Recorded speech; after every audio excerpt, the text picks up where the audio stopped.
بص يا ست البنات، لما تيجي اتجوزي حد زيك وشبهك ماديا واجتماعيا وثقافيا.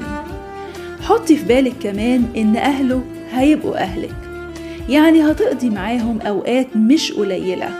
فشوفي البيت ده عامل إزاي، المعاملة فيه ماشية على أي أساس. لو زي أساس بيتكو يبقى تمام، مش مستريحة للوضع يبقى خلي بالك.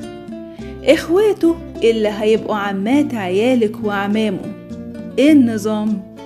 عارفة تقضي معاهم يوم، خصوصا البنات، زي ما بتكوني مع أصحابك؟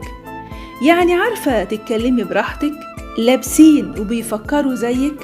ما هي القصة مش قصة فلوس وخلاص، قصة دماغ كمان. مرتاحة ولا مستغرباهم؟